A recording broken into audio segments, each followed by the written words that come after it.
ஆண்டவராகிய இயேசு கிறிஸ்துவின் நாமத்தில் உங்கள் யாவருக்கும் என் அன்பின் நல்வாழ்த்துக்கள். இன்றைய தினத்தில் நாம் என்ன பார்க்க போகிறோம்னா, தேசமும் தேவனுடைய ஜனங்களும். ஒரு தேசத்தில் தேவனுடைய ஜனங்களுக்கு என்ன கடமை கொடுக்கப்பட்டிருக்கிறது? தேசத்தில் ஒவ்வொருத்தருக்கும் ஒவ்வொரு கடமை இருக்கிறது. நம்ம எல்லாம் அறிந்தது தான். அரசியல்வாதிகளுக்கு ஒரு கடமை இருக்கிறது, வியாபாரிகளுக்கு ஒரு கடமை இருக்கிறது, அதிகாரத்தில் இருக்கிறவர்களுக்கு ஒரு கடமை இருக்கிறது. அதே போல ஒரு தேசத்தில் வாழ்கிற குடிமக்கள் ஒவ்வொருவருக்கும் ஒவ்வொரு கடமை இருக்கிறது. அதே போல தான் தேவனுடைய பிள்ளைகள் எந்த தேசத்தில் வாழ்ந்தாலும் அந்த தேசத்திற்கு அவர்கள் செய்ய வேண்டிய சில கடமைகள் இருக்கிறது. அந்த கடமை அவர்கள் நிறைவேற்ற வேண்டும். கர்த்தருடைய பிள்ளைகள் எப்பொழுதும் தேசம் வேறு நாம் வேறு என்ற மனநிலையிலே சுயநலமாக வாழ்ந்து விடக்கூடாது. நிறைய இடங்களை நம்ம பார்த்துருக்கிறோம். தேசத்தில் நடக்கிறத பற்றி கர்த்தருடைய பிள்ளைகள் கவலைப்படுவதே இல்லை. தங்களுடைய வீட்டு வாசல்ல பிரச்சனைகள் வருகிற வரைக்கும் தேசிய பிரச்சனைகள் எதிலும் தங்களை சம்பந்தப்படுத்திக் கொள்வதே இல்லை. தாங்கள் யாரோ இந்த நாட்டுக்கு சம்பந்தம் இல்லாதவர்கள் போல வாழ்கிற கிறிஸ்தவர்களையும் சபைகளையும் நாம் நன்றாக அறிவோம். அதனால தேவன் ஒரு தேசத்தின் நடுவிலே நம்மை வைத்திருந்தால் அந்த தேசத்திலே நாம் நிறைவேற்ற வேண்டிய நம்முடைய கடமைகள் என்ன என்பதை குறித்து தான் நாம் இந்த நாளில் விளக்கமாக ஆராய போகிறோம். கர்த்தருடைய பிள்ளைகளை கர்த்தர் எல்லா தேசங்களிலும் வைத்திருக்கிறார்.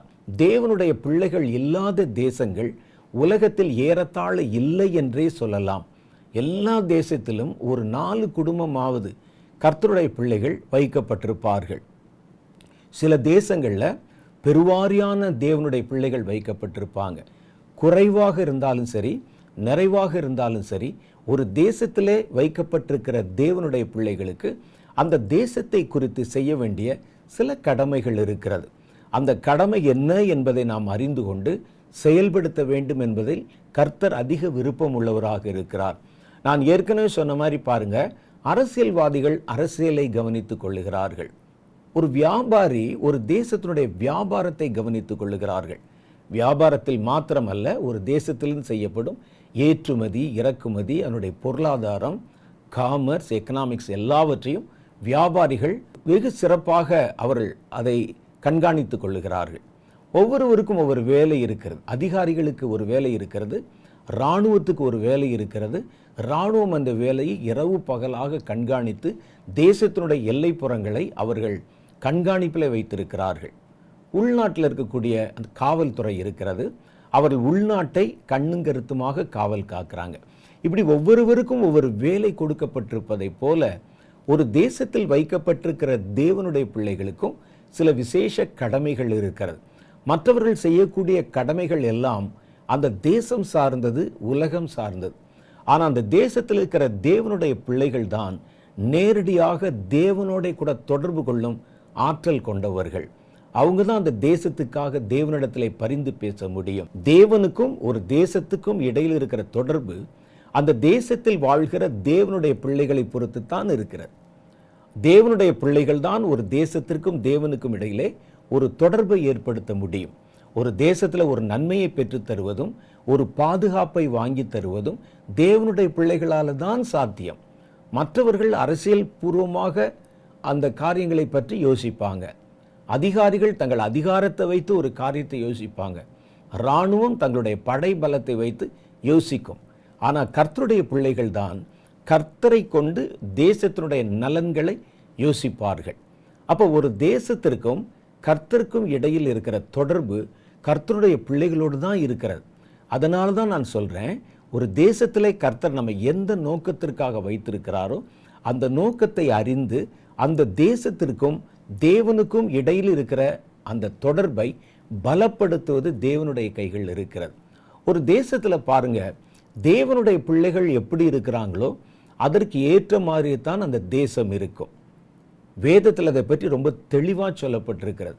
தேசத்தில் இருக்கிற எல்லாரும் அல்ல, தேசத்தில் இருக்கிற தேவனுடைய பிள்ளைகள் மனம் திரும்பினால் தேசமே வாழ்வு பெறுகிறது என்று வேதத்தில் எழுதியிருக்கிறது. தேசத்தில் பாருங்க, எல்லாரும் தான் இருப்பாங்க. சில தேசங்களில் பல்வேறு விதமான மதத்தையும் பல்வேறு விதமான கலாச்சாரத்தையும் சார்ந்தவர்கள் இருப்பாங்க. தேசத்தில் பாவம் செய்கிறவங்க இருப்பாங்க, குடிகாரர்கள் இருப்பாங்க, விபச்சார கள்ளர்கள் இருப்பாங்க, திருடர்கள் இருப்பாங்க, எல்லாரும் தான் இருப்பாங்க. ஆனால் கர்த்தர் சொல்லுகிறார், என் நாமம் தரிக்கப்பட்ட என் ஜனங்கள் தங்களை தாழ்த்தி ஜெபம் பண்ணி என் முகத்தை தேடி தங்கள் பொல்லாத வழிகளை விட்டு திரும்பினால் அப்பொழுது பரலோகத்தில் இருக்கிற தேவன் நான் அதை கேட்டு அவர்களுடைய பாவத்தை மன்னித்து அவர்கள் தேசத்திற்கு க்ஷேமத்தை கொடுப்பேன். மனம் திரும்பினது தேவனுடைய ஜனங்கள் தான். இந்த வசனம் 2 நாளாகமத்தின் புஸ்தகம் 7வது அதிகாரத்தில் 14வது வாக்கியத்தில் சொல்லப்பட்டிருக்கிறது. நல்லா நீங்கள் படித்து பார்த்தீங்கன்னா, தேசம் சுபிட்சம் அடைகிறது, தேசம் ஆசீர்வதிக்கப்படுகிறது, கர்த்தருடைய கையில் இருந்து ஒரு க்ஷேமம் கிடைக்கிறது. ஆனால் அதில் யார் நிமித்தமாக அது வருகிறதுனா, கர்த்தருடைய நாமம் தரிக்கப்பட்ட ஜனங்கள்.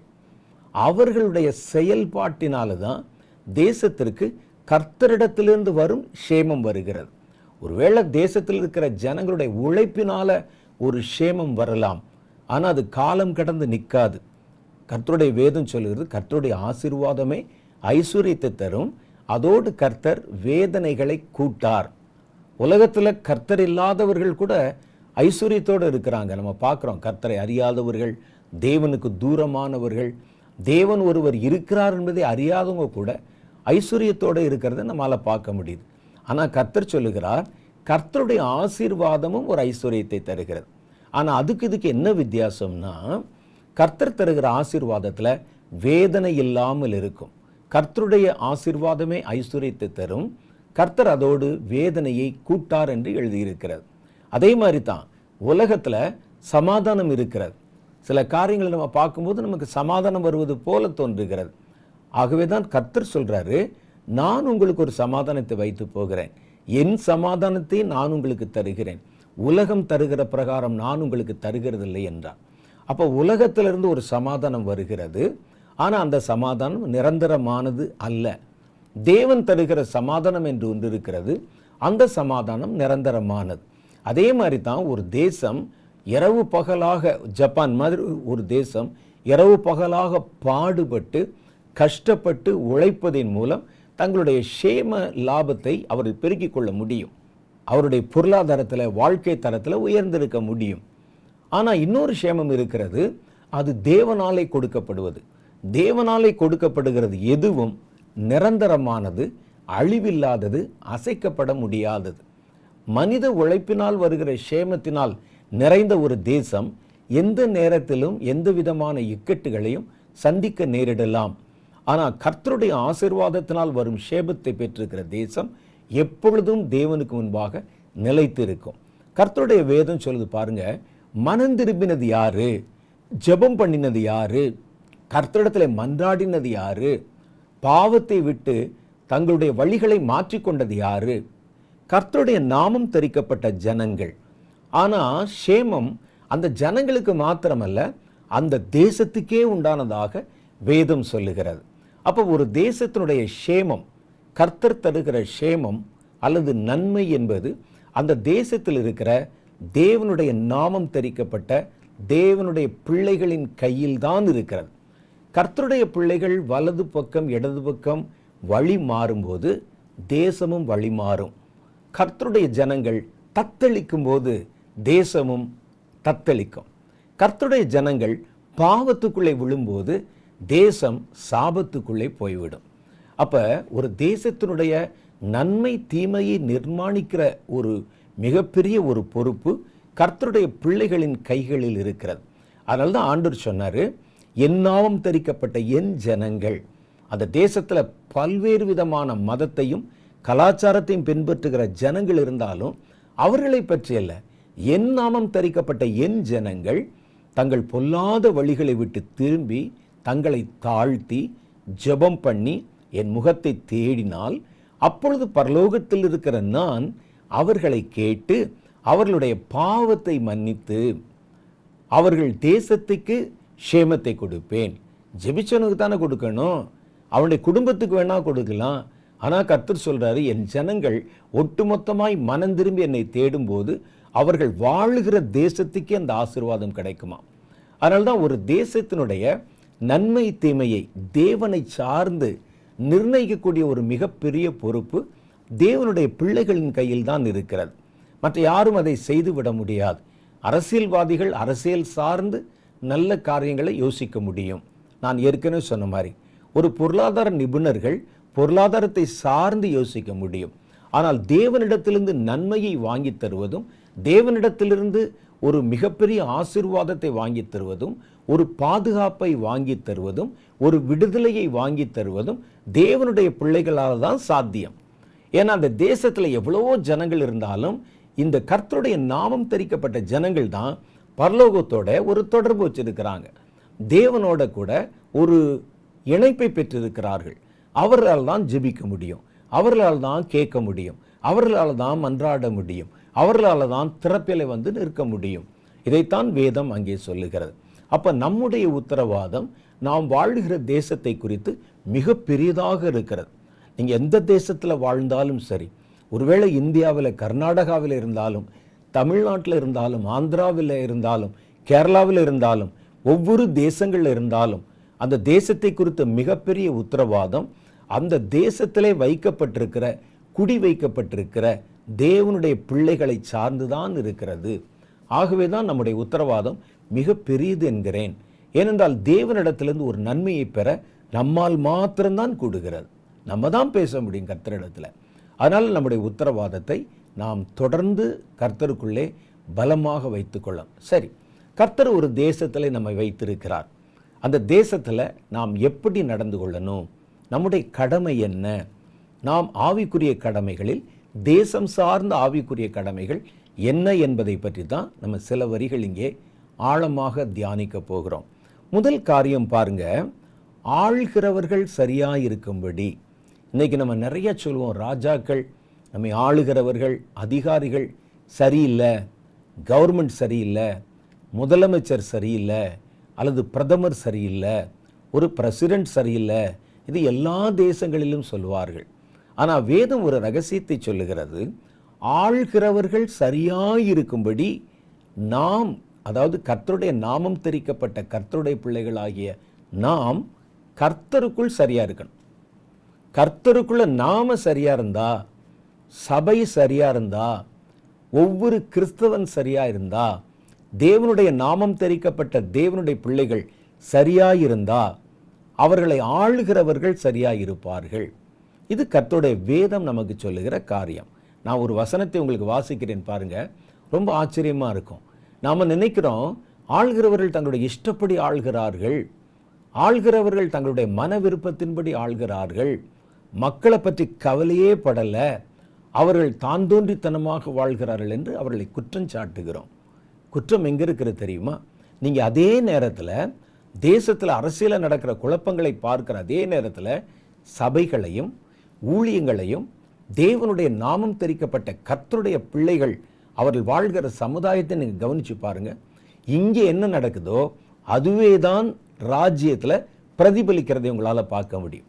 சபைகளுக்குள்ளே சண்டை இருக்கும், ஊழியக்காரர்களுக்குள்ளே சண்டை இருக்கும், பிரிவினை பேதம் இருக்கும், அவர்கள் தேவனுடைய ஊழியத்தை சரிவர செய்யாமல் சோம்பலா இருப்பாங்க. அதே காரியம் மாதிரி தான் அரசியலில் பார்த்தீங்கன்னா அது அப்படியே பிரதிபலிக்கிறதை நம்ம காணலாம்.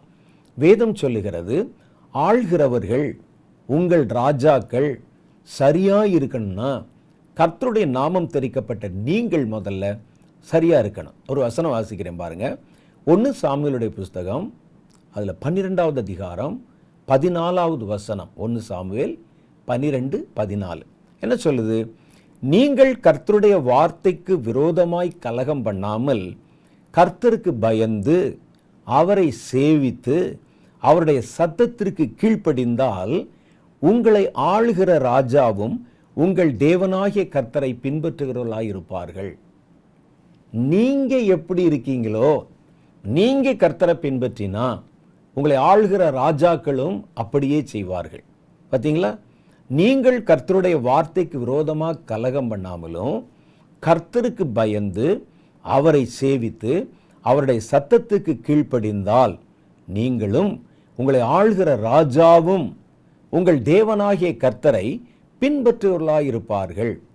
ஒருவேளை அவர்கள் நேரடியாய் கர்த்தரை தெய்வமாய் கொண்டு பின்பற்றாவிட்டால் கூட கர்த்தர் விதித்திருக்கிற கட்டளைகளை தங்கள் அறியாமலே அவர்கள் பின்பற்றுவாங்க, மனசாட்சிக்கு பயந்து நடப்பாங்க.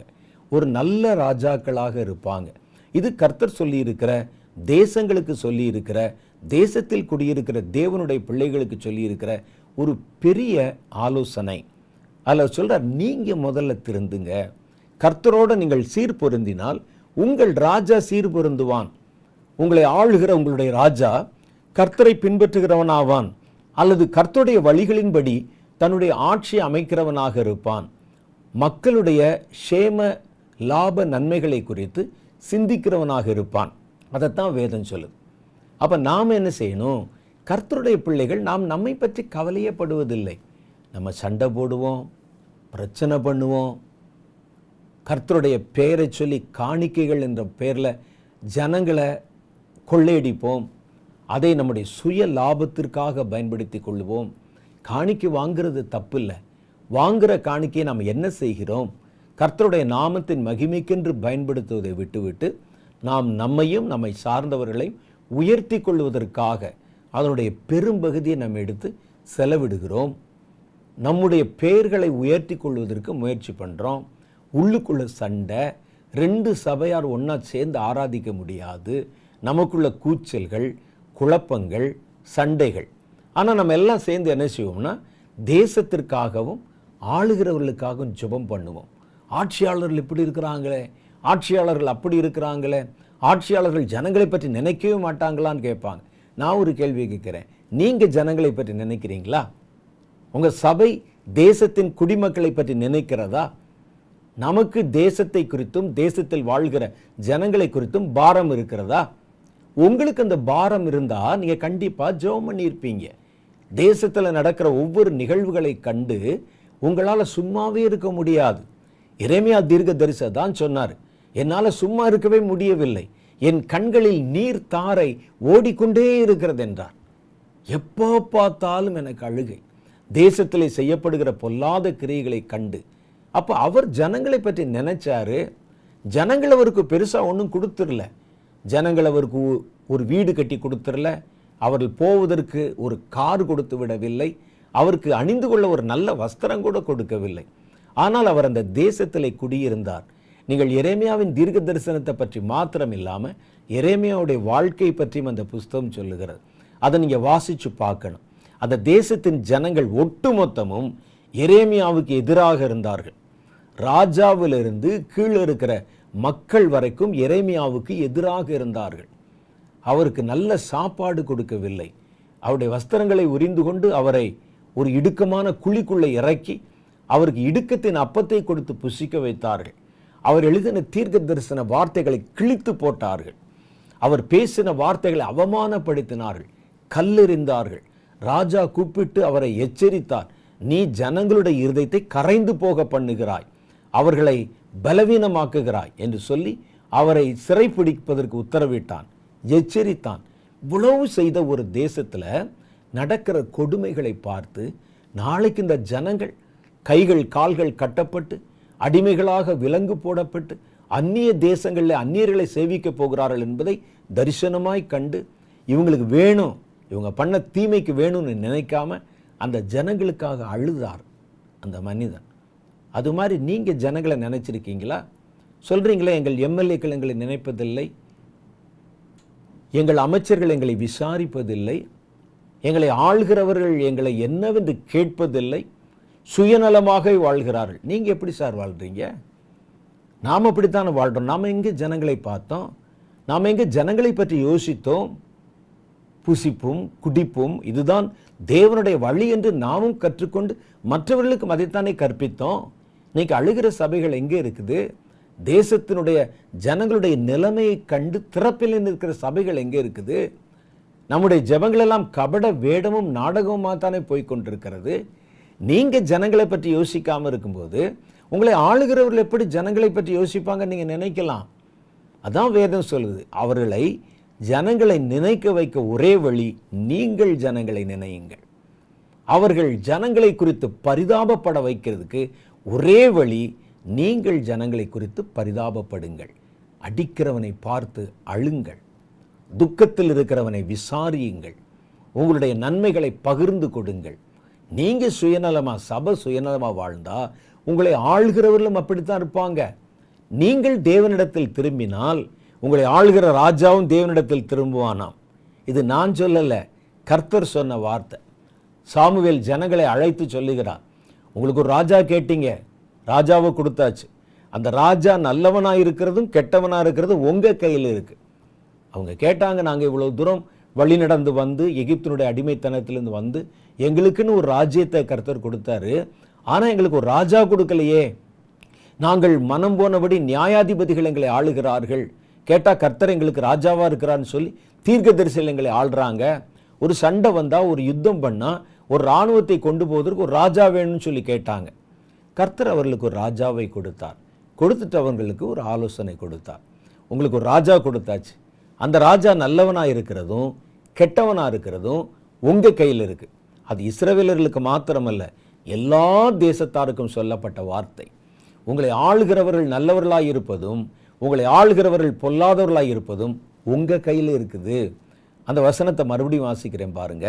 நீங்க கர்த்தருடைய வார்த்தைக்கு விரோதமாய் கலகம் பண்ணாமல் கர்த்தருக்கு பயந்து அவரை சேவித்து அவருடைய சத்தத்திற்கு கீழ்ப்படிந்தால் உங்களை ஆளுகிற ராஜாவும் உங்கள் தேவனாகிய கர்த்தரை பின்பற்றுவர்களாய் இருப்பார்கள்.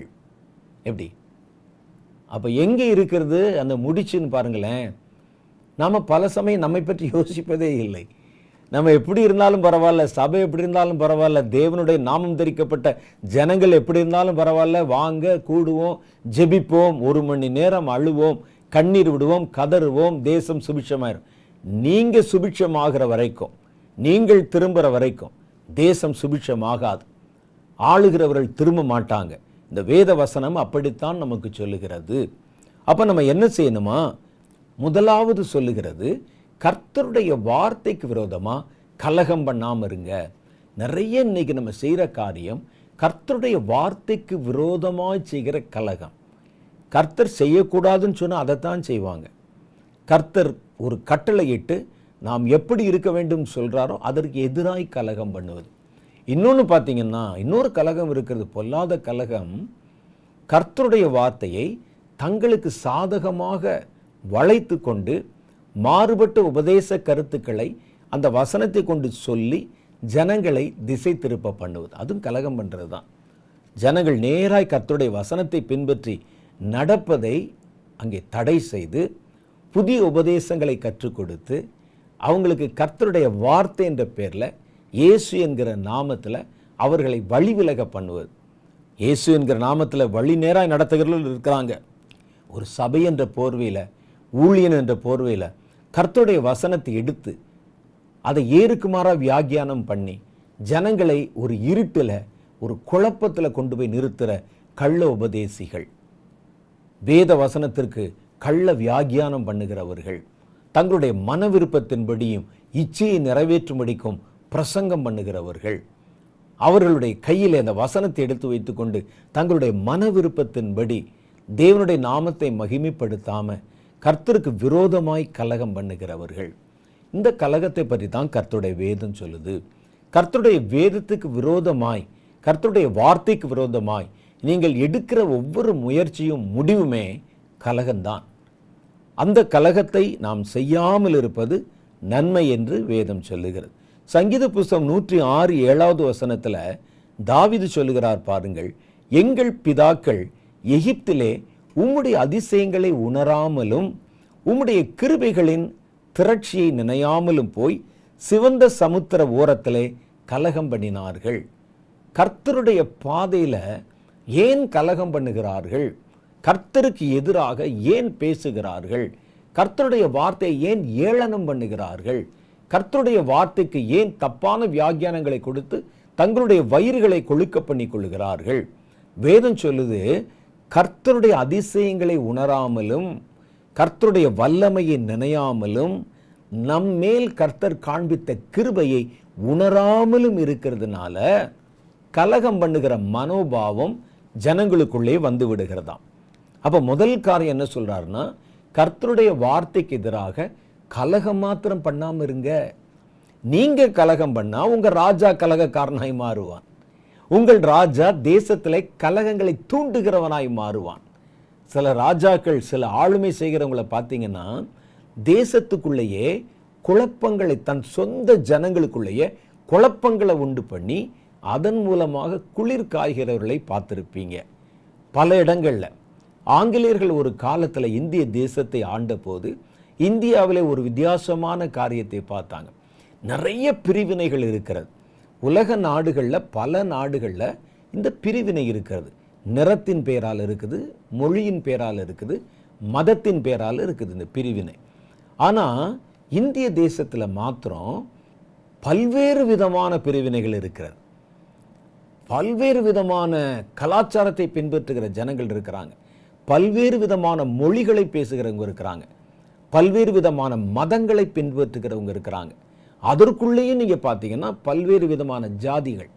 இப்போ இவர்களை கலகத்துக்குள்ளாக்குவது ரொம்ப சுலபம்.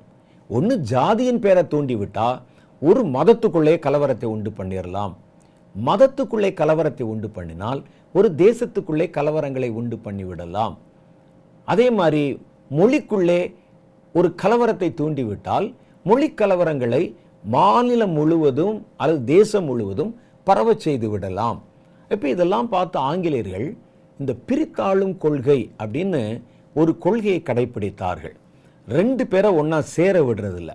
2 பேரையும் எப்பொழுதும் எதிரிகளாகவே வைத்துக்கொண்டு கலகங்களை அவர்கள் நடுவிலே உருவாக்கி கொள்வதன் மூலம் தங்களுடைய ஆட்சியை நிலைநிறுத்தி கொண்டாங்க. ஏன்னா 2 பேர் சண்டை போட்டால் தான் நான் நடுவில் நின்று அவர்களுக்கு நியாயம் சொல்ல முடியும், நீதிபதியாக உட்கார முடியும், நான் அவர்களை ஆளுமை செய்ய முடியும். அவர்கள் ஒற்றுமை ஆகிவிட்டால் நமக்கு அந்த இடத்துல வேலை இல்லை. அதனால் என்ன செஞ்சாங்கன்னா பிரித்தாளும் கொள்கை என்ற ஒரு கொள்கையை கடைப்பிடிச்சாங்க. மாநிலங்களுக்கு நடுவிலே குழப்பத்தை உண்டு பண்ணுவது, மதங்களுக்கு நடுவிலே குழப்பத்தை உண்டு பண்ணுவது, மொழிகளுக்கு நடுவிலே குழப்பத்தை உண்டு பண்ணுவது என்று பல்வேறு விதமான பிரிவினைகளை வைத்து ஜனங்களை ஆளுமை செஞ்சாங்க. இன்னைக்கு அதே மாதிரி தான் பல தேசங்களில் பிரிவினைகளை வைத்து ஆளுமை செய்கிறவங்க இருக்கிறாங்க. காரணம் என்ன தெரியுமா? கர்த்தருடைய சபை இன்னைக்கு பிரிஞ்சு கிடக்குது. அப்போ தேசத்துலேயும் அப்படித்தான் இருக்கும். தேசத்தில் பாருங்க கலகங்கள் உண்டாகிறது. ஏனென்றால் கர்த்தருடைய பிள்ளைகளுக்குள்ளே கலகம் இருக்கிறது. நமக்குள்ளே இருக்கிற கலகம் தேசத்தில் அப்படியே வெளிப்படும். நமக்குள்ளே வெவ்வேறு விதமான பேர்களில், ஜாதியில் ஒரே கர்த்தர் தான், ஒரே ஆராதனை தான், ஒரே நாமம் தான், ஒரே வேதம் தான், ஒரே வசனம் தான். ஆனால் பார்த்தீங்கன்னா இவர் இந்த ஜாதி கிறிஸ்தவர், அந்த ஜாதி கிறிஸ்தவர். நீங்கள் பிரிஞ்சிருந்து நீங்கள் அந்த பிரிவினைகளை மையப்படுத்தி கலகம் பண்ணும்போது தேசத்தில் அரசியல்வாதிகள் ஏன் அந்த பிரிவினைகளை வைத்து கலகத்தை உண்டாக்க மாட்டாங்க? தேசத்தில் இன்னைக்கு கலகங்கள் உண்டாயிருக்கிறது காரணம் நமக்குள்ளே கலகங்கள் இருக்கிறது. தேசத்தில் இன்றைக்கு பிரிவினைகளை வைத்து அவர்கள் ஆளுமை செய்வதற்கு காரணம் நமக்குள்ளே பிரிவினைகள் இருக்கிறது. அதைத்தான் வேதம் சொல்லுது. நாம கர்த்தருக்கு எதிராக கலகம் செய்ய ஆரம்பித்தால் தேசத்துக்குள்ள கலகங்கள் இருக்கும். இந்தியாவில் பாருங்க எவ்வளவு கலகங்கள் இருக்கிறதுன்னு. மதத்தின் பேரால கலகங்கள், மொழியின் பேரால கலகங்கள், ஜாதியின் பேரால கலகங்கள், உயர்ந்தவன் தாழ்ந்தவன் எத்தனையோ நூற்றாண்டுகளை தாண்டி வந்த பிறகும் இப்போவும் அந்த பழைய விஷயத்துக்கே திரும்பும்படிக்கு இன்னைக்கு வற்புறுத்தப்படுகிற பல காரியங்களை நம்ம பார்க்குறோமே. ஜாதி பிரிவினை வேண்டும், மத பிரிவினை வேண்டும், மொழி பிரிவினை வேண்டும் என்று. இதெல்லாம் ஏன் வருதுன்னு கேட்டால் இந்த பிரிவினைகள் எல்லாம் அப்படியே சபைக்குள் இருக்குது, தேவனுடைய பிள்ளைகளுக்குள் இருக்கிறது. நாம் பிரிந்திருக்கிறோம், ஆகவே தேசம் பிரிந்திருக்கிறது. நாம் கலகம் பண்ணுகிறோம், ஆகவே தேசத்திலே கலகம் மிகுந்திருக்கிறது. உங்கள் ராஜா சரியா இருக்கணும்னா நீங்கள் சரியா இருக்கணும். நீங்கள் கர்த்தருடைய வார்த்தைக்கு விரோதமாய் கலகம் பண்ணினால் தேசத்தில் கலகம் உண்டாகும். நாம் கர்த்தரை சேவித்து அடுத்து கர்த்தருக்கு பயந்து, ரெண்டாவது தேவனுடைய பிள்ளைகள் என்ன செய்யணுமா? கர்த்தருக்கு பயப்படணும். கர்த்தர் என்று ஒருவர் இருக்கிறார், நாளைக்கு அவர் முன்னால் போய் நிற்கணும், கணக்கு சொல்லணும்னு பயப்படணும். ஒரு காணிக்கையில் கை வைக்கிறதுக்கு முன்னால், ஒரு அதிகாரத்தில் கை வைக்கிறதுக்கு முன்னால், ஒரு வசனத்தில் கை வைக்கிறதுக்கு முன்னால் மனுஷன் பேசுகிற ஒவ்வொரு காரியத்தை குறித்தும், மனுஷன் செய்கிற ஒவ்வொரு காரியத்தை குறித்தும் நியாயத்தீர்ப்பிலே கணக்கு ஒப்புவிக்கணுமே. நியாயாதிபதியா இயேசு கிறிஸ்து வந்து சிங்காசனத்தில் வீற்றிருப்பாரே என்ற பயம் ஒரு ஊழியக்காரனுக்குள்ள, ஒரு கர்த்தருடைய நாமம் தரிக்கப்பட்ட மனிதனுக்குள்ள இருக்கணும். கர்த்தருக்கு பயந்து, கர்த்தர் பயப்படத் தகுந்தவர், அன்பு கூறத் தகுந்தவர், கிருபை நிறைந்தவர், இரக்கம் உள்ளவர், அதே நேரத்தில் பயப்படத் தகுந்தவர். எலக்ட்ரிசிட்டி பாருங்க நமக்கு அவசியம். நமக்கு எத்தனையோ நன்மைகளை கொடுக்கிறது. அதிலிருந்து தான் நமக்கு லைட்டு கிடைக்குது, வெப்ப சக்தி கிடைக்குது, சமையல் பண்ணுறோம், பல்வேறு விதமான வேலைகளை எலக்ட்ரிசிட்டி நமக்கு உதவிகரமாக இருக்கிறது. ஆனால் அதே நேரத்தில் அதற்கு பயப்படவும் செய்யணும். நம்ம அது சக்தி மிகுந்ததாக இருக்கிறது. அதன் நேரத்தில் நம்ம எச்சரிக்கையாகவும் இருக்கணும். கர்த்தரும் அப்படித்தான், நமக்கு நல்லவர், வல்லவர், இரக்கம் செய்கிறவர், ஆனால் பயப்பட தகுந்தவர். அநீதின்னு வந்துச்சுன்னா யாருன்னு பார்க்க மாட்டார். பாவம் என்று வந்து விட்டால் யார் என்று அவர் யோசிக்கவே மாட்டார். அடுத்த நிமிஷம் கரண்ட் அடித்த மாதிரி அடிச்சிடும். அதனால் கர்த்தருக்கிடத்திலே பயந்து கர்த்தரை தொழுவதாக இருந்தாலும், ஊழியம் செய்வதாக இருந்தாலும், கர்த்தரை பின்பற்றுவதாக இருந்தாலும், சேவிப்பதாக இருந்தாலும் பயந்து அதை செய்யணுமா? மூணாவது பாருங்க, அவரை சேவித்து. சேவித்துனா என்ன அர்த்தம்னா, கர்த்தருக்கு ஊழியம் செய்து, சேவகம் செய்து, வேலை செய்து. கர்த்தருடைய பிள்ளைகள் எல்லாருமே கர்த்தருக்கு ஊழியம் செய்யவும் வேலை செய்யவும் அழைக்கப்பட்டிருக்கிறார்கள். எனக்கு அழைப்பு இருக்குதான்லாம் கேட்கக்கூடாது. அடிப்படை வேலைகள் என்று சில வேலைகள் இருக்கு, அது எல்லாருக்கும் பொதுவானது. விசேஷமான வேலைகள் என்று இருக்கிறது, அதுதான் அழைப்பு சார்ந்த விஷயங்கள். விசுவாசினை யாருமே கிடையாது. கர்த்தர் நீங்கள் உலகம் முழுவதும் புறப்பட்டு போய் சுவிசேஷத்தை அறிவித்து சிலரை விசுவாசிகளாக்குங்கள் சொல்ல, எல்லாரையும் கர்த்தர் சீஷராக்கும்படி சொன்னார். சீஷர் என்றால் கர்த்தருக்கு சேவகம் பண்ணுறவங்க, அவரை பின்பற்றுகிறவர்கள், அவரோடு கூட இருக்கிறவர்கள் என்றுதான் அதனுடைய பொருள். அப்போ எல்லா கிறிஸ்தவனுக்கும் அடிப்படை வேலைகள், கடமைகள் என்று ஒன்று இருக்கிறது. அதுக்கப்புறம் விசேஷமாக சில கடமைகள் இருக்கும். அதுக்கு பேர் தான் நம்ம அழைப்பு என்று சொல்லுகிறோம். யாரையும் சும்மா இருக்கும்படி கர்த்தர் அழைக்கவே இல்லை. ஆகவே உங்களுடைய உத்தரவாதத்தை உணர்ந்து நீங்கள் கர்த்தருக்கு என்ன செய்யணும் என்பதை யோசித்து கர்த்தருக்கு நம்ம சேவகம் செய்யணும். அதுதான் சொல்லுது, அவரை சேவித்து அவருடைய சப்தத்திற்கு நீங்கள் கீழ்ப்படிந்தால். அவருடைய சப்தம் எங்கிருந்து வருகிறது? அவருடைய வார்த்தையின் மூலமாய் தம்முடைய சப்தத்தை அவர் வெளிப்படுத்தி இருக்கிறார். ஏற்கனவே அவர் வெளிப்படுத்தின சப்தம் அவருடைய வார்த்தையாக, வேதமாக எல்லாருடைய கையிலும் கொடுக்கப்பட்டிருக்கிறது. எனக்கு சத்தம் கேட்கட்டும் அப்புறம் நான் கீழ்ப்படுகிறேன் என்று அல்ல.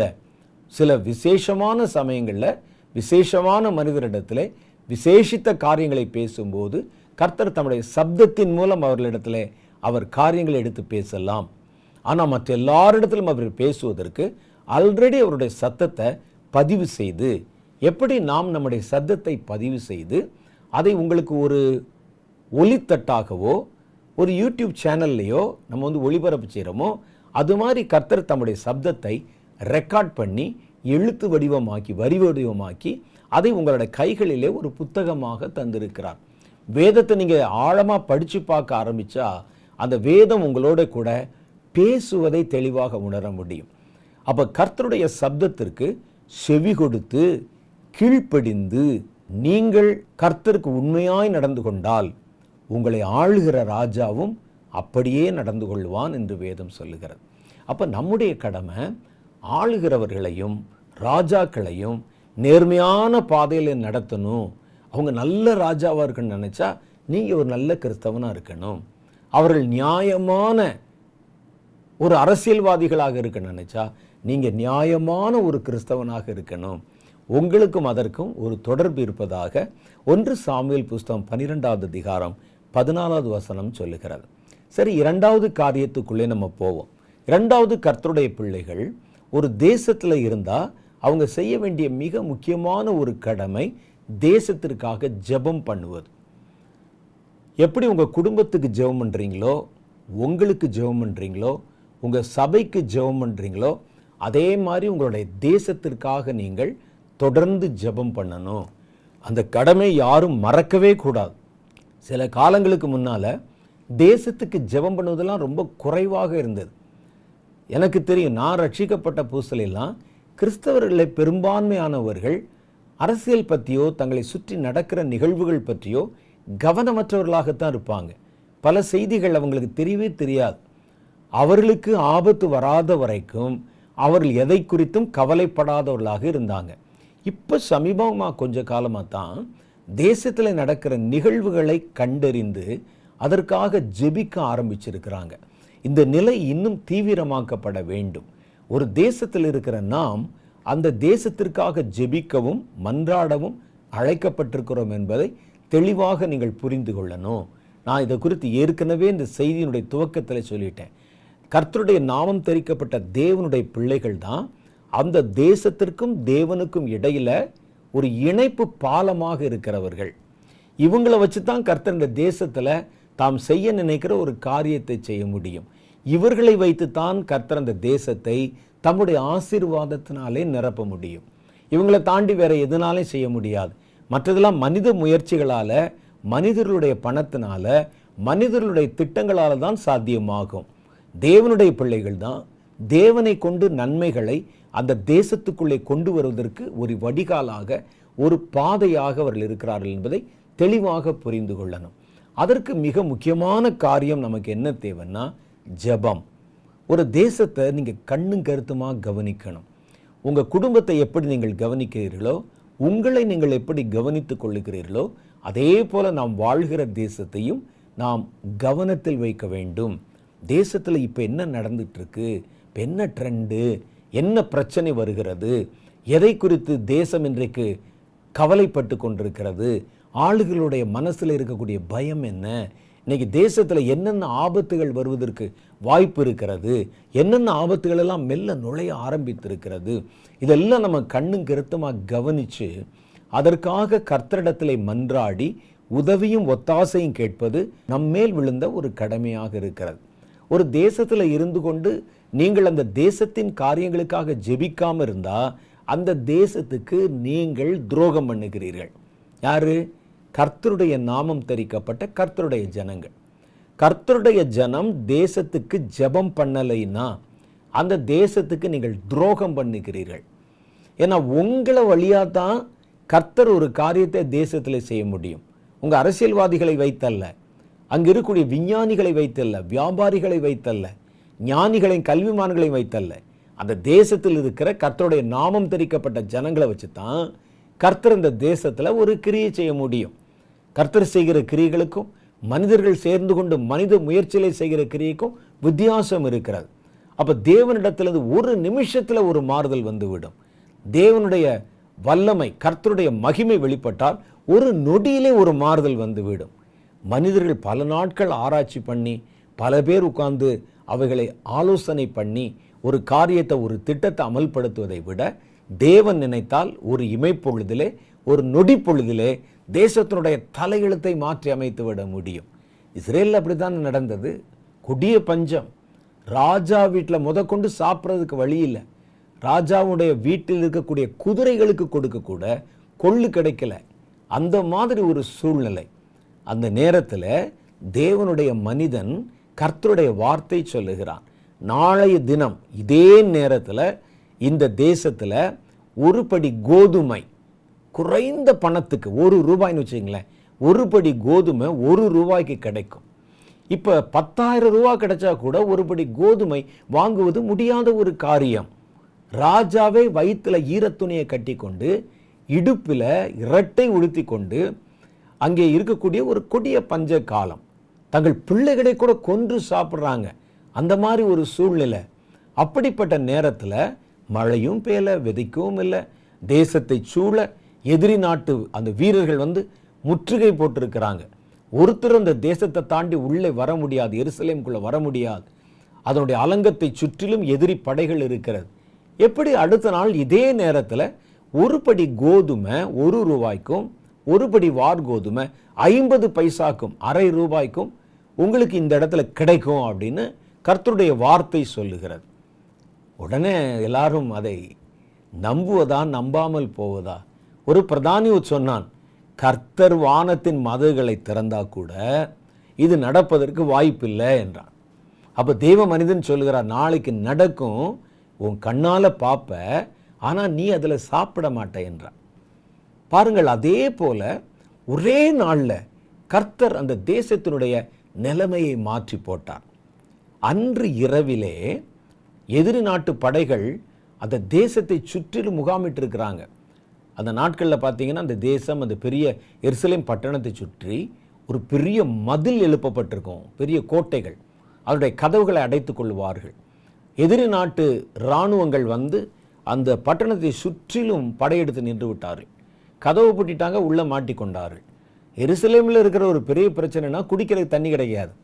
அந்த தண்ணி கீழே இருக்கிற கால்வாய் வழியாக சிதைக்கியா குகை வழியாக தான் மேலே வரணும். அதையும் அடைச்சிட்டாங்க. குடிக்க தண்ணி இல்லை, சாப்பிட நெல் இல்லை, ஒன்றும் இல்லை. என்ன செய்வது என்று ஒன்றும் புரியல.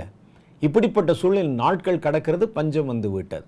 கர்த்தர் பேசினார், நாளைக்கு இந்த நாளில் உங்கள் பஞ்சம் மாறிவிடும் என்றார்.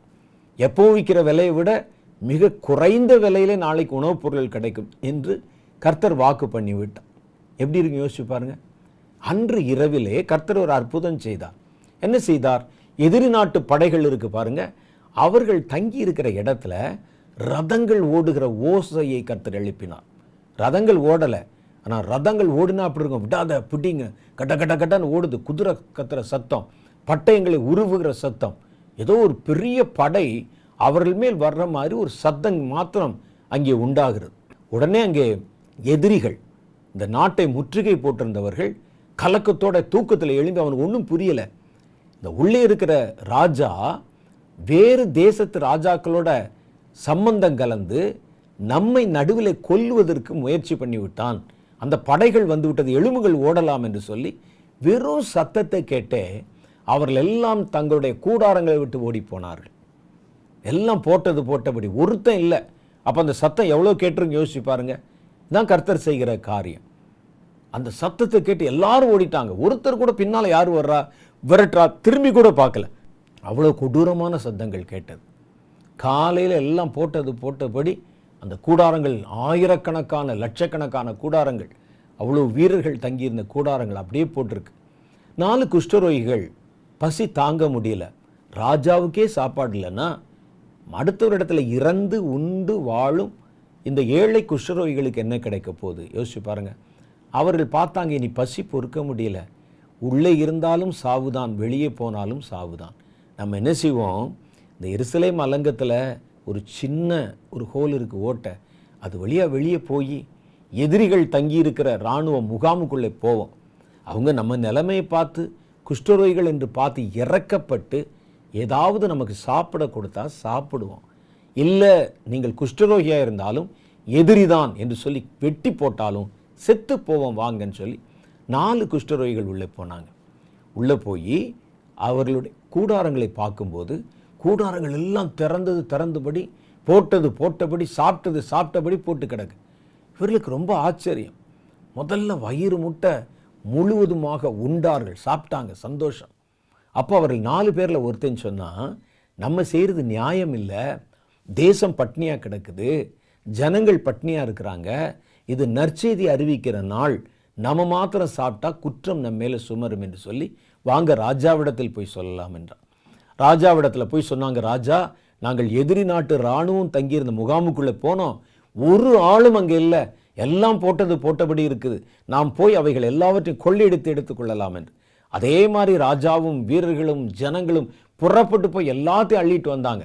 ராஜா எல்லாவற்றையும் பொதுவிலே கொண்டு வந்து வச்சா தேசத்தினுடைய தேவைக்கு மிஞ்சி அளவுக்கு அதிகமான உணவுப் பொருள்கள் அங்கே இருந்தது. உடனே ராஜா ஒரு உத்தரவு போட்டான், ஒரு படி கோதுமை 1 ரூபாய்க்கும், ஒரு படி வார்கோதுமை ₹1/2 விற்கும்படிக்கு. இதை போட்ட உடனே பாருங்க, அடுத்த நாள் அந்த தேவ மனுஷன் சொன்ன மாதிரி ஒரே நாளில் அடுத்த நாள் அதே நேரத்தில் அதே தெருவில், பஞ்சத்தில் ஜனங்கள் வாடியிருந்த அதே தெருவில் கர்த்தர் மதகுகளை திறந்து, வானத்தின் பலகணிகளை திறந்து அவர்களுக்கு ஆகாரத்தை கொடுத்தார். அந்த பிரதானி இருக்கிறானே, அவன் என்ன செய்தான்னா, அவனைத்தான் இவைகளை விசாரித்து எல்லாருக்கும் கொடுக்கறதுக்கு ராஜாவிடத்திலிருந்து கட்டளை பிறந்திருந்தது. கூட்டம் அதிகமாக இருந்து தள்ளு முள்ளு உண்டானதுனால இவன் கூட்டத்துக்குள்ளே சிக்கி நெரிச்சு கீழே விழுந்துட்டான். ஜனங்கள் அவன் மேலே ஏறி கொண்டு ஓடினார்கள். அவன் பார்த்தான், விற்கிறத பார்த்தான், ஆனால் செத்து போனான்.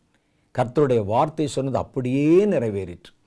அதுதான் நான் சொல்கிறேன், கர்த்தர் ஒரு பிரச்சனையை மாற்றுறதுக்கு கிராஜுவலாவெல்லாம் மாற்ற வேண்டிய அவசியம் இல்லை.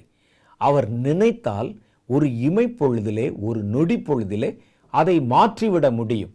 மனிதர்கள் கூடி மாற்றலாமா? மாற்றலாம். அவங்க உழைக்கணும், வேலை செய்யணும், கஷ்டப்படணும், கிராஜுவலாக அதை கொண்டு வரலாம். அதுவும் எவ்வளோ காலம் இருக்கும் என்று நாம் சொல்ல முடியாது. தேசத்தில் தேவன் கொடுக்கிற சேமம் என்பது கர்த்தருடைய பிள்ளைகளுடைய கைகளில் இருக்கிறது. அது ஒரு இமைப்பொழுதிலே வந்துவிடும். ஒரு நொடி பொழுதிலே உங்களுடைய தேசத்தினுடைய தலையெழுத்தையே மாற்றிவிடும். அதனால்தான் ஜெபம் பண்ணுங்கள் என்று கர்த்தருடைய வேதம் சொல்லுகிறது. கர்த்தருடைய பிள்ளைகள் கர்த்தரிடத்தில் தங்களை தாழ்த்தி அவர் முகத்தை தேடி ஜெபம் பண்ணினால் தேசத்தில் சேமத்தை கொடுப்பேன். அப்போ தேசத்தை பார்த்து பார்த்து அதுக்காக ஜெபம் பண்ணும்படிக்கு கர்த்தருடைய பிள்ளைகள் ஒரு தேசத்து நடுவிலே குடி வைக்கப்பட்டிருக்கிறார்கள். நீங்கள் இந்தியாவில் இருக்கலாம், இலங்கையில் இருக்கலாம், மலேசியா, சிங்கப்பூர், எங்கே வேணாலும் இருக்கலாம். கர்த்தர் ஏன் இங்கே உங்களை குடி வைத்தார் என்றால், நீங்கள் வாழுகிற அந்த நிலத்துக்காக ஜெபம் பண்ணுவதற்காக, அந்த நிலத்துக்கும் பரலோகத்துக்கும் ஒரு தொடர்பை ஏற்படுத்துவதற்காக. தேவன் ஒரு காரியத்தை செய்ய வேண்டுமானால் உங்கள் மூலமாக அந்த தேசத்தை அவர் பிழைப்பூட்டுவதற்காக. இந்த கடமையை உணர்ந்து நாம் எப்பொழுதும் தேவனுடைய பாதத்தில் நாம் வாழ்கிற தேசத்திற்காக, மண்ணுக்காக, நிலத்துக்காக ஜெபம் பண்ண வேண்டியது அத்தியாவசியமான ஒன்றாக இருக்கிறது. நம்மை தாழ்த்தி ஜெபம் பண்ணணும். அப்போ நம்ம என்ன செய்யணும், நம்மை சுற்றி நாம் வாழ்கிற சூழ்நிலைகளை கண்ணு கருத்துமாக கவனித்து பார்க்கணும். இப்போ என்னென்ன பிரச்சனையெல்லாம் பெருகி கொண்டு வருகிறது? பஞ்சம் வர்ற மாதிரி இருக்குதா? விலைவாசி உயர்வு உண்டாகிறதா? மனிதர்களுக்குள்ளே வெவ்வேறு விதமான மாற்றங்கள் உண்டாகிறதா?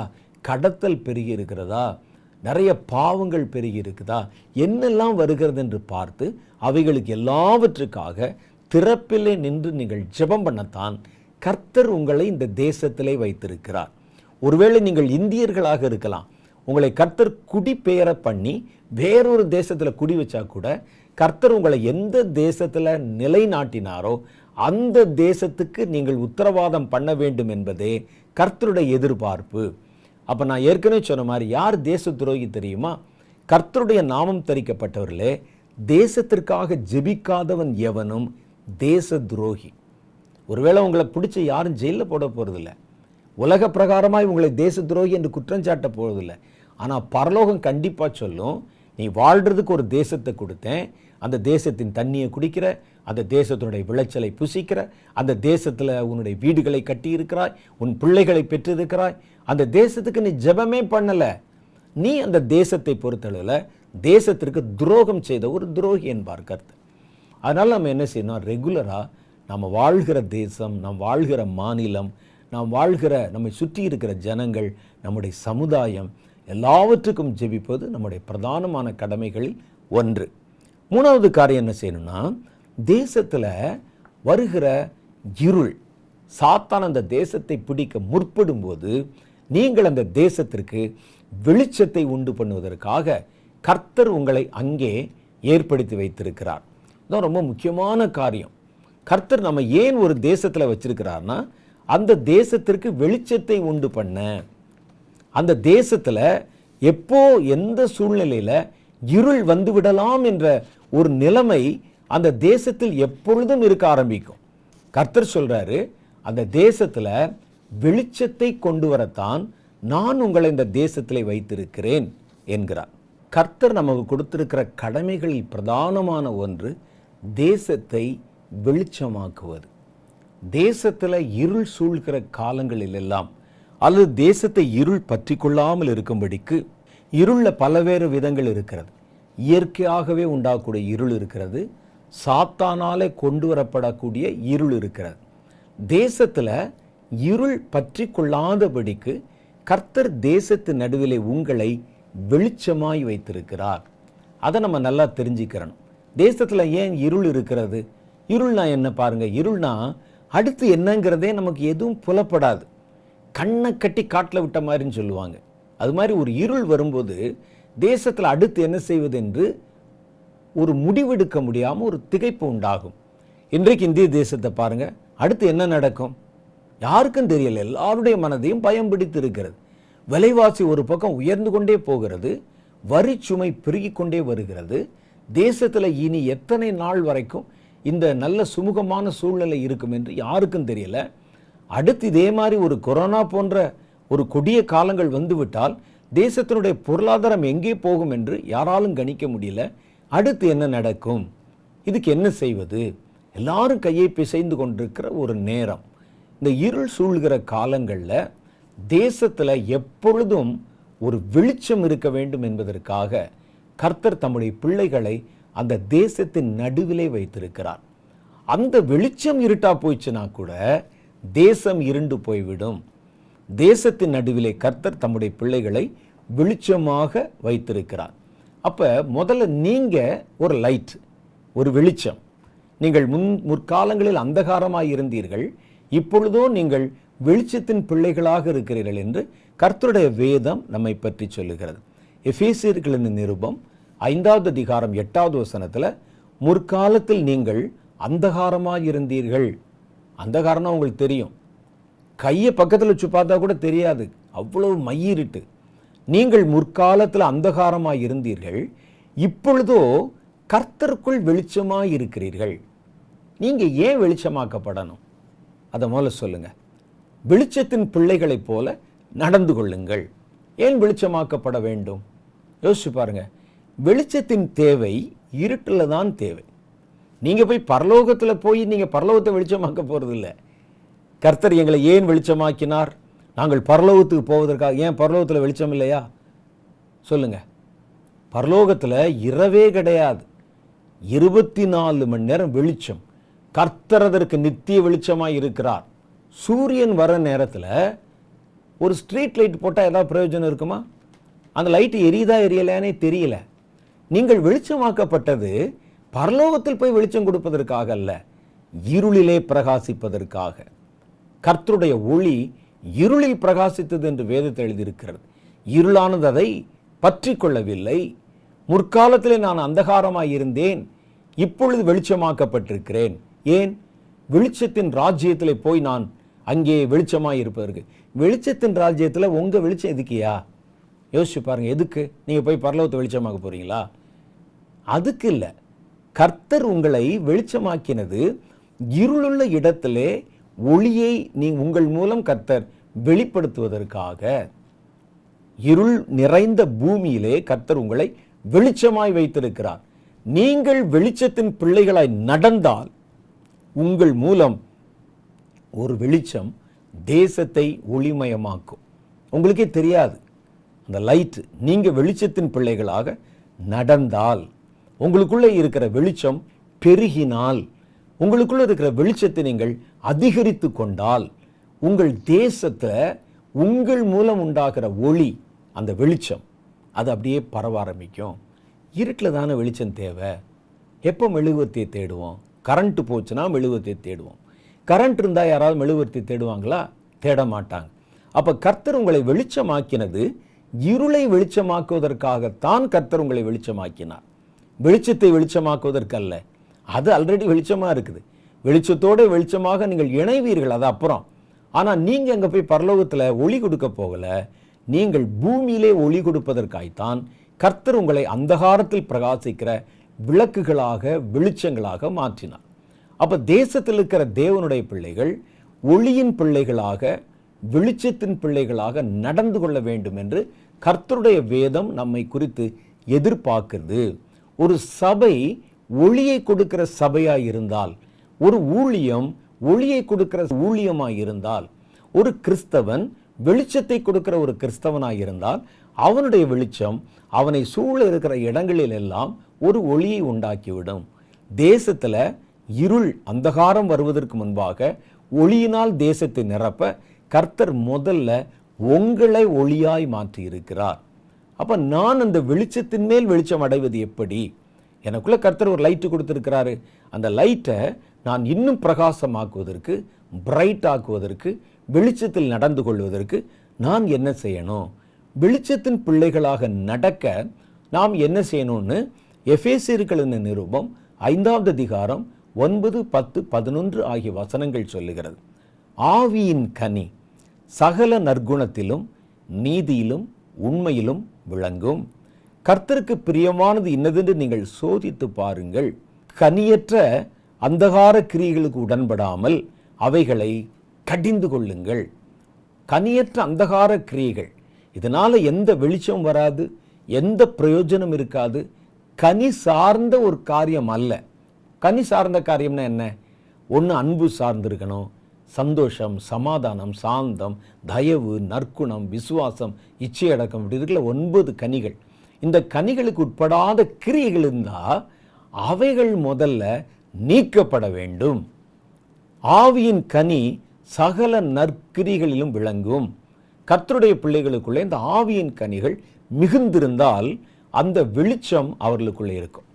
ரெண்டாவது, கர்த்தருடைய பிள்ளைகள் எப்படி வெளிச்சமா இருப்பாங்க? நீங்க ஒண்ணுமே செய்ய வேணாம், நீங்க வெளிச்சமா இருந்தாலே போதும். தேசம் உங்களுடைய வெளிச்சத்தினாலே வெளிச்சம் பெறும்.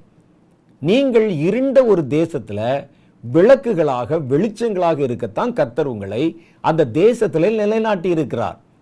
ஒரு கரண்ட் கம்பி மாதிரி வச்சுக்கோங்க, உங்களை ஒரு இபி போஸ்ட் இருக்குல்ல, அது மாதிரி கர்த்தர் ஏற்படுத்தி வைத்திருக்கிறார். இருள் வரும்போது உங்க லைட்டை தான் கர்த்தர் போட போறார். அதன் மூலம்தான் அந்த தேசம் ஒரு வெளிச்சத்தை பெறப்போகிறது. சுலபமாக புரிந்து கொள்வதற்காக சொல்றேன். அப்ப அதனால நம்ம வெளிச்சத்தின் பிள்ளைகளாக நடக்கணும். அப்ப எப்படி நம்ம வெளிச்சத்தின் பிள்ளைகளாக நடப்பது? முதல்ல அந்தகார கிரியைகளை ஒழித்து விட்டு ஆவியின் கனிகள் நம்மில் பெருக நம்ம இடம் கொடுக்கணும், நம்ம கிரியை செய்யணும். ரெண்டாவது காரியம் பாருங்க, மரித்தோரை விட்டு எழுந்திருக்கணும். அப்ப கிறிஸ்து உங்களை பிரகாசிப்பார். இப்ப நீங்க கர்த்தருடைய வெளிச்சத்தின் பிள்ளைகளாக இருக்கிறீங்க. ஆனா உங்களுக்குள்ள அந்த வெளிச்சத்தை பிரகாசிக்க வைக்கணுமே. லைட் இருக்கும் நிறையா, அந்த லைட்டை எரிய விட்டணுமே. ஒரு லைட்டை நம்ம உண்டாக்கி வச்சிருக்கிறோம். லைட்டுக்குள்ள இருந்து உடனே லைட் வரப்போறது இல்லை, ஒரு ஒளி வரப்போறது இல்லை. அந்த ஒளியை ஏற்றி வைக்கணும்.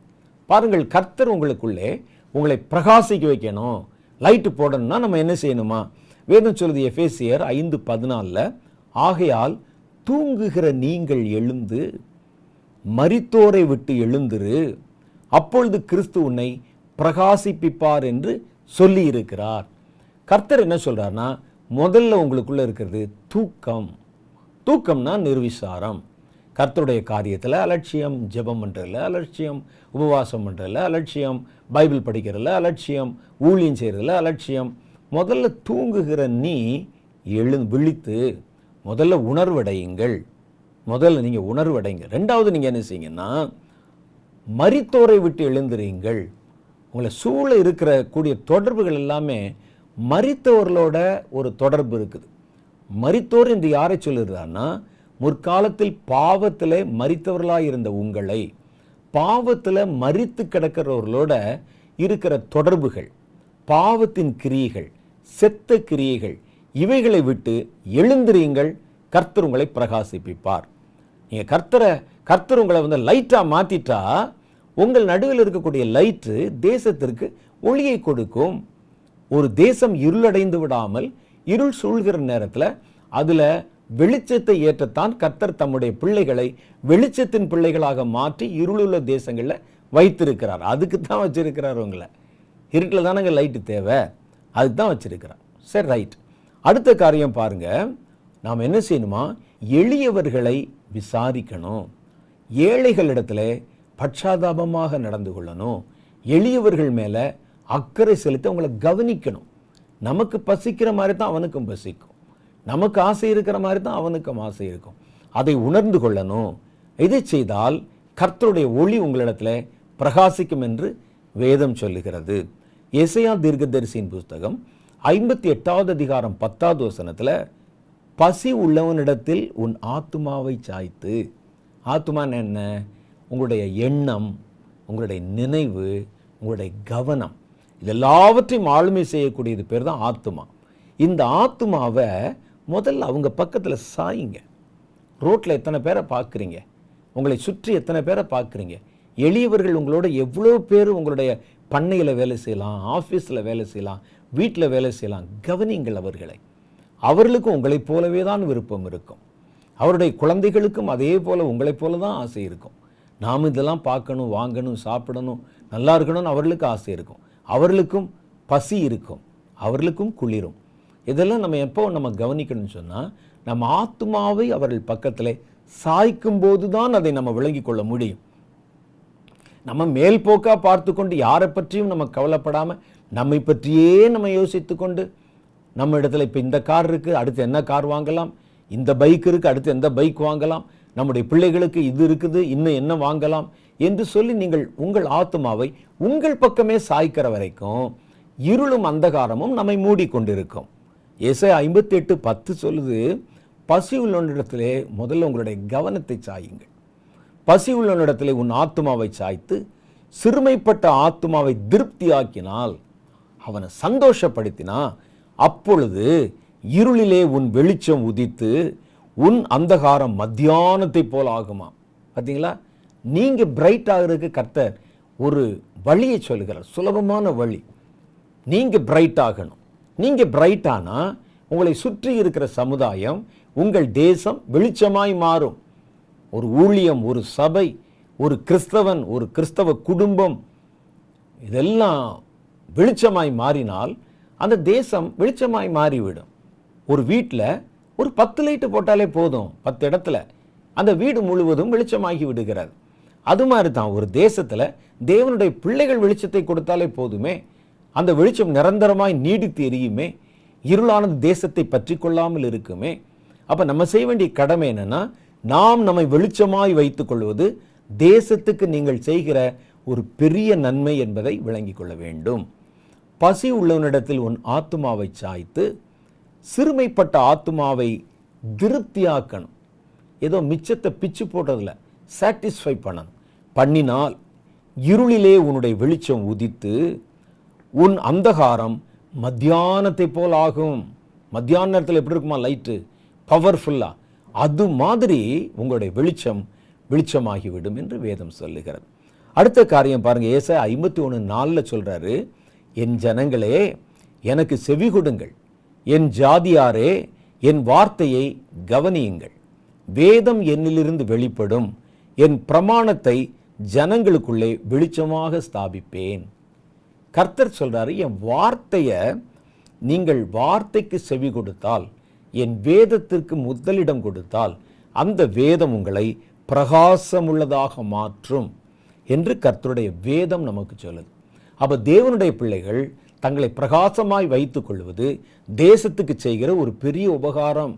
ஏன்னா தேசத்தை அடிக்கடி இருள் மூடிக்கொள்ளுகிறது. தேசத்தில் பாருங்க, ஒன்று மாற்றி ஒன்று இருள் வந்து கொண்டே இருக்கிறது. காரணம் என்னன்னா, கர்த்தருடைய பிள்ளைகளும் இருளோட இருளா சேர்ந்து இருளாயிடுறாங்க. அதனால்தான் அப்ப கர்த்தர் ஒரு வெளிச்சத்தை தேசத்துல ஏற்றி வைக்கணும்னா அதற்கு விளக்காய் வைத்திருக்கிற தம்முடைய பிள்ளைகளை அப்ப எப்படி பிரகாசிப்பார்னா, அவருக்கு தான் இவ்வளவு காரியங்கள். வேதத்துக்கு செவி சாய்க்கணும், ஏழை எளியவர்களை விசாரிக்கணும், மரித்த கிரிகளை விட்டு எழும்பணும். அப்போ கர்த்தர் நம்மை பிரகாசம் உள்ளவர்களாய் மாற்றுவார். வெளிச்சத்தின் பிள்ளைகளாக நடந்து கொள்ளணும். நம்முடைய பேச்சு, நம்முடைய நடவடிக்கைகள், நம்முடைய கிரியைகள் எல்லாம் வெளிச்சத்தை புலப்படுத்துகிறதாக இருக்கணும். அதான் வெளிச்சம் என்றால் என்னன்னு சொன்னேன். 9 கனிகள் இருக்கு பாருங்க. அந்த கனிகளுக்கு ஏற்புடையதாக உங்களுடைய வாழ்க்கை அமைந்தால் அது வெளிச்சமாய் மாறிவிடும். இது நம்ம செய்ய வேண்டிய மிக முக்கியமான ஒன்று. அடுத்து இன்னும் ஒரே ஒரு காரியம் இருக்குது. தேசத்தை வெளிச்சமாக்குவதற்கு ஒளியை பரவ செய்யணும். நீங்களே ஒளியா மாறிட்டீங்கன்னா அது ஒரு ஒளி. நீங்க உங்களிடத்தில் இருக்கிற வெளிச்சத்தை தேசத்துல பரவ வைக்கணும். எப்படி பரவ வைப்பது? வேதம் சொல்லுகிறது, கர்த்தருடைய சுவிசேஷமே ஒளி என்பதாக கர்த்தருடைய வேதம் சொல்லியிருக்கு. 2 கொரிந்தியர் புஸ்தகம் 4வது அதிகாரம் 4வது வசனம், தேவனுடைய சாயலாய் இருக்கிற கிறிஸ்துவின் மகிமையான சுவிசேஷத்தின் ஒளி. அப்ப சுவிசேஷம் பார்த்தீங்களா, ஒரு லைட்டாகவும் ஒரு ஒளியாகவும் அது கிரியை செய்கிறது என்று கர்த்தருடைய வேதம் சொல்லி.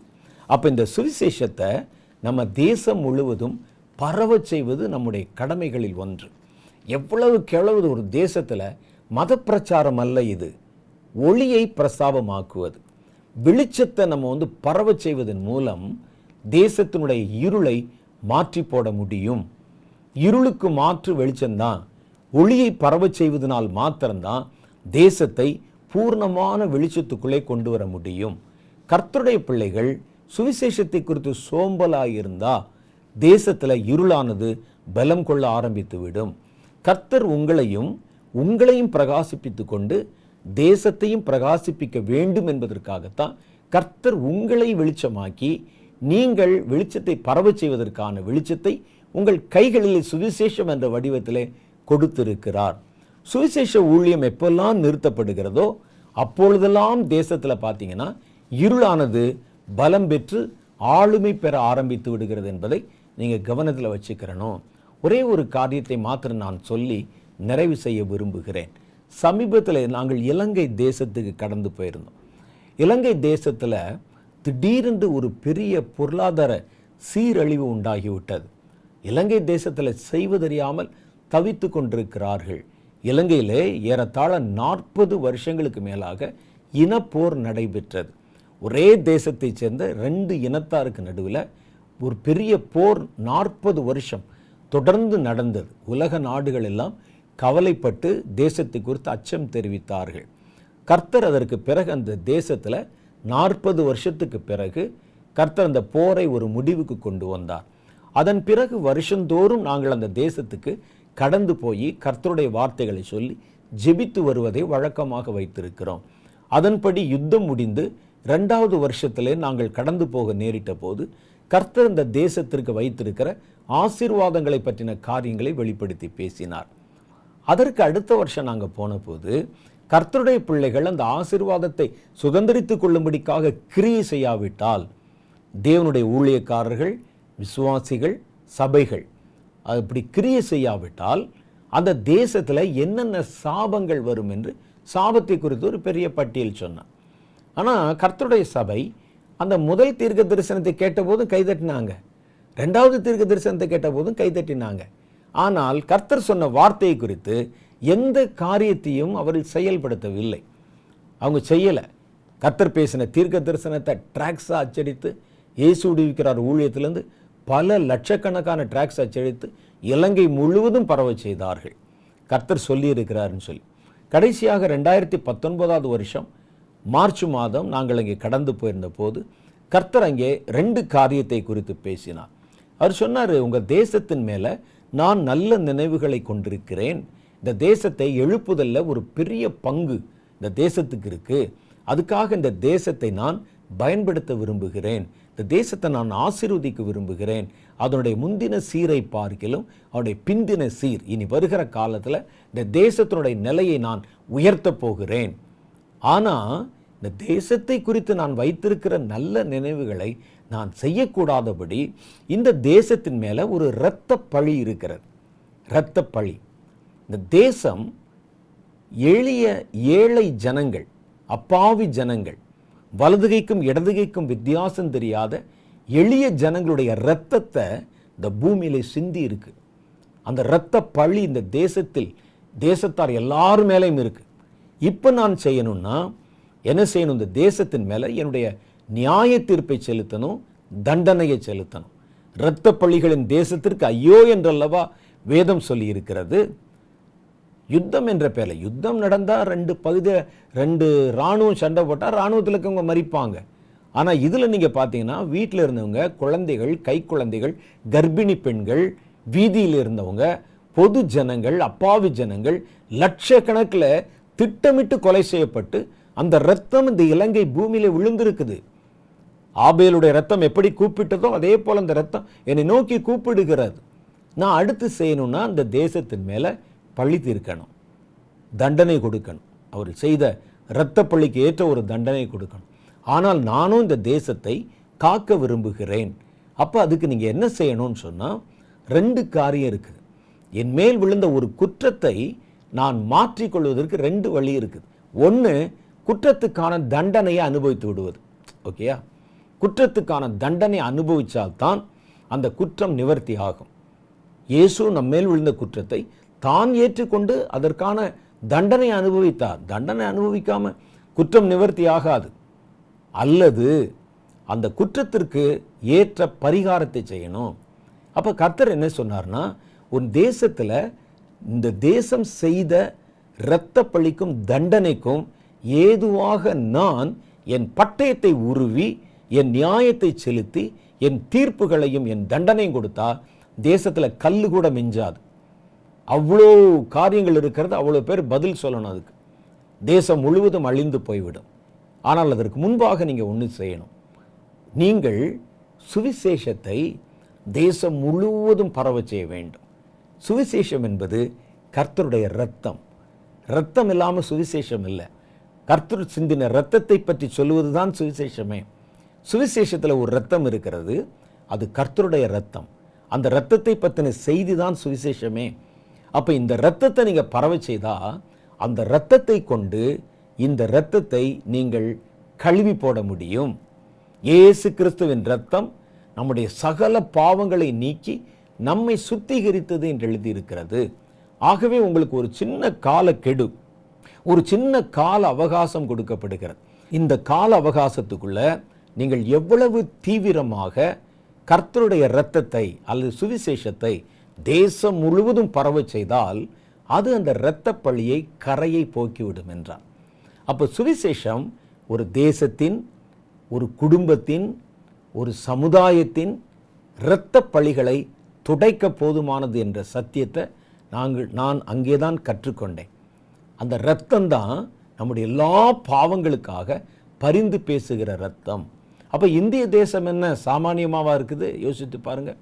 நாம் வாழ்கிற எல்லா தேசத்தின் மேலும் இரத்த பழிகள் நிறைந்திருக்கிறது. அந்த இரத்த பழிகளுக்கு கர்த்தர் தண்டனை கொடுக்க ஆரம்பித்தால் எந்த தேசமும் அதற்கு முன்பாக நிலை நிற்க முடியாது. ஆகவேதான் கர்த்தர் சொல்றாரு, இருளானது தேசங்களை பற்றி கொள்ளும் முன்பாக நீங்கள் வெளிச்சமாகிய சுவிசேஷத்தை பரவ செய்யுங்கள். இந்த இரத்தம் பரவும் போது தேசத்தினுடைய பாவங்களை அது முழுவதும் கழுவி விடுகிறது. இந்த சுவிசேஷம் அப்படித்தான் செய்கிறது. ஏன்னா நான் சொன்ன மாதிரி சுவிசேஷம் வேறல்ல, இரத்தம் வேறல்ல. இரத்தத்தை பற்றின செய்தி அல்லது இரத்தத்தை உட்கொண்டிருக்கிற, உள்ளே வைத்திருக்கிற ஒரு கருவிதான் சுவிசேஷம். இந்த சுவிசேஷம் அறிவிக்கப்படும் போது, பரவ செய்யும் போது அது தேசத்துக்கு ஒரு சுவிசேஷத்தை கொண்டு வருகிறது. தேசத்தினுடைய பழிகளை துடைத்து விடுகிறது. தேசத்தில் இருக்கிற திரளான ஜனங்களை வெளிச்சத்தின் பிள்ளைகளாய் மாற்றி விடுகிறது. இருளிலிருந்து ஒரு பெரிய விடுதலை கொடுக்கிறதுன்னு கர்த்தர் சொல்லி இருக்கிறார். ஆகவே நீங்கள் எந்த கால சூழ்நிலையிலும் தேவனுடைய பிள்ளைகள் சுவிசேஷ பணியை மாத்திரம் நிறுத்தவே கூடாது. தேசம் வாழ்ந்திருந்தாலும் சரி, தாழ்ந்திருந்தாலும் சரி, நீங்கள் சுவிசேஷத்தை நிறுத்தாமல் தேசத்தில் பரவ செய்து கொண்டே இருக்கணும். அது உங்களுக்கு பாதுகாப்பு, தேசத்துக்கு பாதுகாப்பு, இருளை துரத்துவதற்கான கர்த்தர் கொடுத்திருக்கிற வெளிச்சம், தீபம். அப்போ கர்த்தருடைய பிள்ளைகளை ஒரு தேசத்திலே கர்த்தர் வைத்திருந்தால் அவர்கள், அந்த ஆளுகிறவர்கள், ராஜாக்கள் நல்லவர்களாக இருக்கும்படி இவர்கள் கர்த்தருக்கு முன்பாக உண்மையுள்ளவர்களாக நடக்கணும்.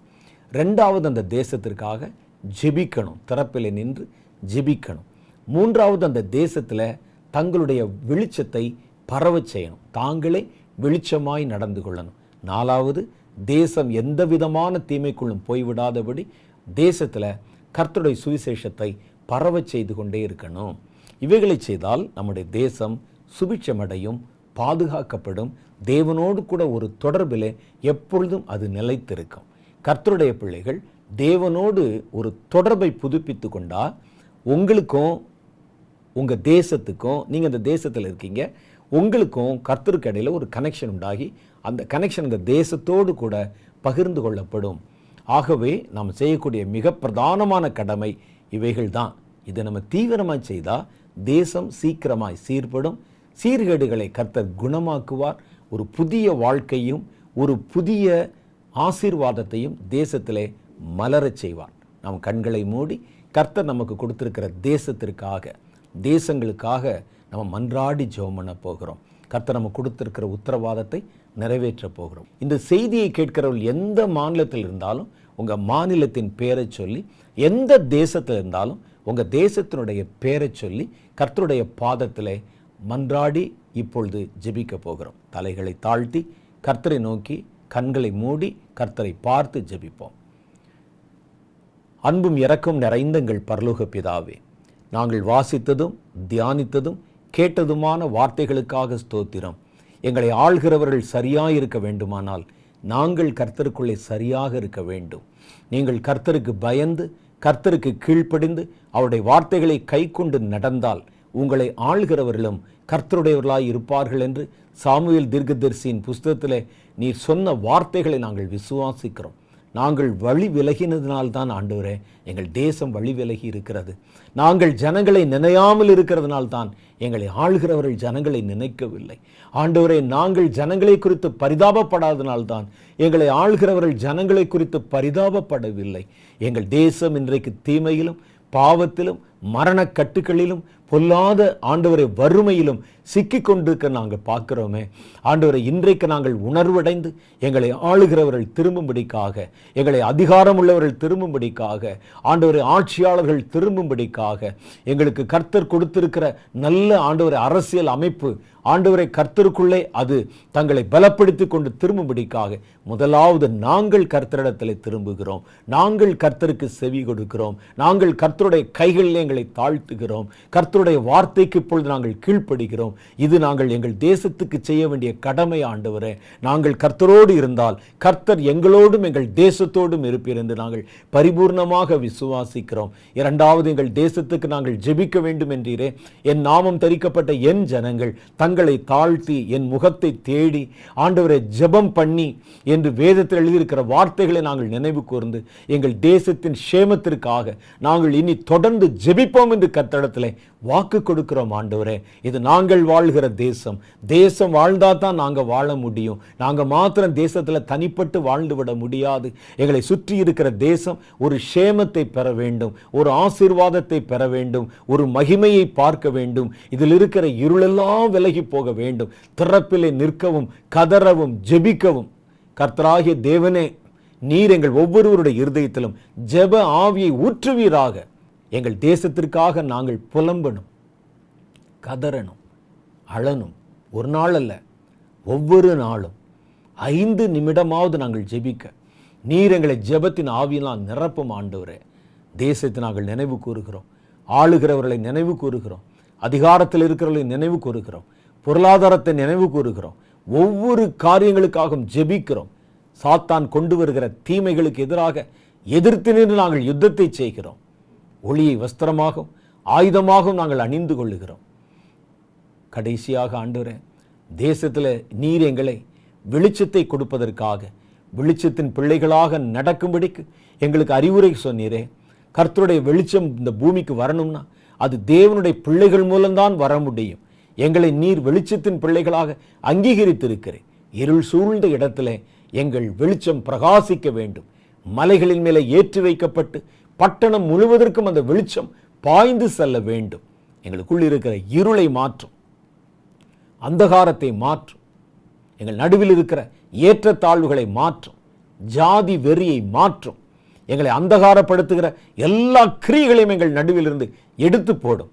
நாங்கள் வெளிச்சத்தின் மேல் வெளிச்சம் அடையும்படிக்காக மரித்தோரை விட்டு எழும்பவும், மரணத்துக்கு ஏதுவான கிரியைகளை விட்டு வெளியே வரவும், சாபத்துக்கு அடுத்த காரியத்திலிருந்து நாங்கள் வெளியேறி கர்த்தருடைய நாமத்திற்கு மகிமை செலுத்தவும் நீர் எங்களுக்கு உதவி செய்தருளும்.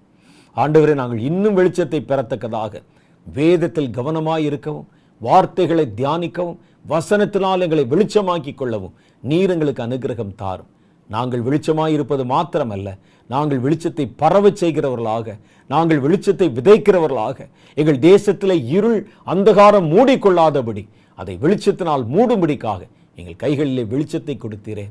பரவச் செய்கிற வெளிச்சம், சுவிசேஷ வெளிச்சம், இரத்த பழியை இரத்தத்தினாலே கர்த்தர் சுத்தமாக்குகிறதை போல, தேசத்தின் பாவத்தை அந்த இரத்தம் கழுவுகிறதை போல, ஆண்டவராகிய தேவனே, இந்த சுவிசேஷ வார்த்தைகள் ஆண்டவரை எந்த காலத்திலும் சமயம் கிடைத்தாலும் சமயம் கிடைக்காவிட்டாலும் நாங்கள் உம்முடைய வார்த்தைகளை, சுவிசேஷத்தை சபையாய், குழுவாய், கூட்டமாய், குடும்பமாய், தனியாய் நாங்கள் தேசத்துக்குள்ளே பரவச் செய்து கொண்டே இருக்க எங்களுக்கு ஒரு திறந்த வாசலை வைத்தருளும். எங்கள் இருதயத்தை உணர்வுள்ளதாய் மாற்றும்.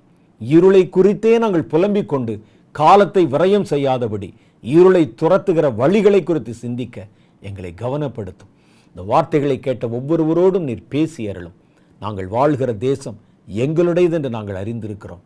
இதற்காக உத்தரவாதம் செய்யவும், ஜெபிக்கவும், வெளிச்சமாக்கவும், இருளை துரத்தவும், நல்ல ஆட்சியாளர்களை ஆண்டவரை ஏற்படுத்தவும் எங்கள் மூலமாக கர்த்தர் ஆண்டவரை ஒரு பெரிய திட்டத்தை வைத்திருப்பதற்காக ஸ்தோத்திரம். அதை விளங்கி கொண்டோம். அதை செயல்படுத்த கர்த்தருடைய ஆவியானவர் எங்களுக்கு அனுகிரகம் தாரும். தொடர்ந்து நாங்கள் செய்கிற எல்லா முயற்சிகளையும் கர்த்தர் தம்முடைய கவனத்தில் வைத்து எங்கள் தேசத்தை ஆசீர்வதியும். இந்த வார்த்தைகளை கேட்டுக்கொண்டிருக்கிற உலக தேசங்களை ஆண்டவரே உம்முடைய பிள்ளைகள் மூலம் ஆசீர்வதித்தருளும். யாவற்றையும் நினைவு கூறுகிறோம். கர்த்தருடைய ஆசீர்வதிக்கிற கரத்தின் கீழே அவைகளை கீழ்ப்படுத்துகிறோம். நீர் பெரிய காரியங்களை செய்வீர் என்று உம்மை குறித்து நாங்கள் விசுவாசித்திருக்கிறோம். எல்லா பொறுப்புகளை கர்த்தர் ஏற்றுக்கொண்டு எங்களை ஆசீர்வதித்து மகிமைப்படுத்தும். இயேசுவின் நாமத்தில் எங்கள் ஜெபங்களை ஏற்றுக்கொள்ளும் எங்கள் பிதாவே, ஆமென். கர்த்தராகிய ஆண்டவர் நாம் செய்த நம்முடைய ஜெபத்தை கேட்டிருக்கிறார். ஒரு தேசத்தில் ஒரு குடிமக்களாக நாம் என்ன செய்யணும் என்ற நல்ல ஆலோசனைகளை கர்த்தர் நமக்கு கொடுத்திருக்கிறார். கர்த்தர் கொடுத்த ஆலோசனை கடைப்பிடிச்சு பாருங்க. தேசம் சீக்கிரமே சீர்படும். தேசம் சீக்கிரம் தன் கனியை உங்களுக்கு தரும். கர்த்தர் உங்களுக்கு தந்த தேசத்தில் சுகமான ஒரு வாழ்க்கை, பயமில்லாத ஒரு வாழ்க்கை வாழ கர்த்தர் உங்களுக்கு அனுக்கிரகம் தருவார். ஆண்டவராகிய இயேசு தாமே தம்முடைய வருகை பரியந்தம் உங்களை ஆண்டு வழிநடத்தி காத்துக்கொள்வாராக. ஆமென்.